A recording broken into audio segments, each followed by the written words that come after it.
અમેરિકાના new jersey રાજ્યમાં પોતાના જીવનની આખરી મૂડી લગાવીને ઘર ખરીદનારા આપણા વયોવૃદ્ધ ગુજરાતી વડીલો પર અચાનક મોંઘવારી અને પ્રોપર્ટી ટેક્સનો એવો પ્રચંડ આર્થિક બોજ આવી જાય કે જેના લીધે નિવૃત્તિના આરે પહોંચેલા આ વડીલો પોતાના જ ઘરમાં લાચારી અનુભવવા લાગે અને ત્યારે જ ત્યાંની સરકાર મિલકત વેરામાં હજારો ડોલરની સીધી અને મોટી રાહત આપતી એક નવી જ કાનૂની યોજના જાહેર કરી દે ત્યારે તે ચિંતિત પરિવારોના દિલ કેવી રીતે અદ્ભુત અને હર્ષની લાગણી અનુભવતા હશે। ન્યૂ જર્સીના પ્રોપર્ટી ટેક્સ અને સિનિયર સિટીઝન્સના આ કરોડો રૂપિયાના સરકારી ટેક્સ રિલીફના મોટા સસ્પેન્સ પાછળનું સત્ય જાણીને તમારી સંવેદનાઓ ચોક્કસ જાગી જશે। વિદેશમાં વસતા આપણા વડીલોના આર્થિક ભવિષ્ય સામે બહુ મોટા સારા સમાચાર છે। અમેરિકાના ન્યૂ જર્સી રાજ્યમાં વસતા લાખો ભારતીયો અને ગુજરાતીઓના રિટાયર્ડ જીવન જીવતા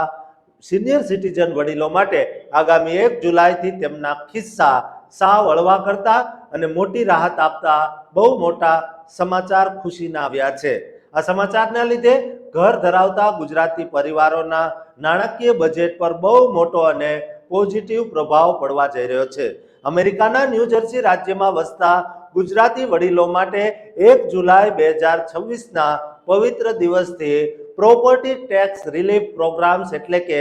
મિલકત વેરાની મોટી સરકારી રાહત યોજનાઓમાં બહુ જ મોટા ફેરફારો અને જોગવાઈઓ અમલમાં આવી રહી છે। સરકારી તંત્ર અને કાનૂની સ્ત્રોતના ઓફિશિયલ ડેટા અનુસાર ન્યૂ જર્સીના બહુચર્ચિત સિનિયર ફ્રીઝ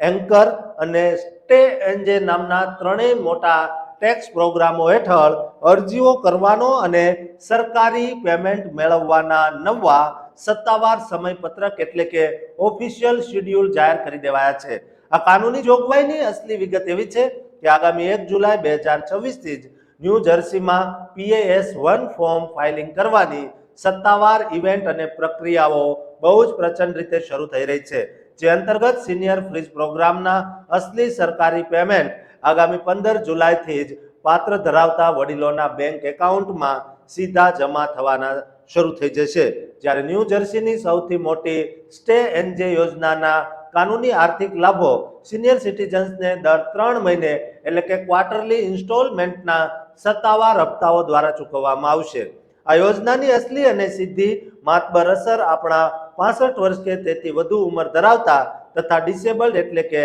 દિવ્યાંગ ગુજરાતી સિનિયર્સ પર પડવા જઈ રહી છે, કારણ કે આ યોજનાઓ હેઠળ વડીલોને તેમની મિલકતના ભરેલા ટેક્સનું કાનૂની પ્રોપર્ટી ટેક્સ રીઇમ્બર્સમેન્ટ એટલે કે નાણાં વાપસી મળવા પાત્ર રહેશે। સ્ટે એન્જે પ્રોગ્રામ હેઠળ રાજ્ય સરકાર વડીલોની પ્રોપર્ટી ટેક્સની અંદર સીધી 50% રાહત આપશે, જે રાહતની ઓફિશિયલ મર્યાદા એટલે કે કેપ અંદાજે $6500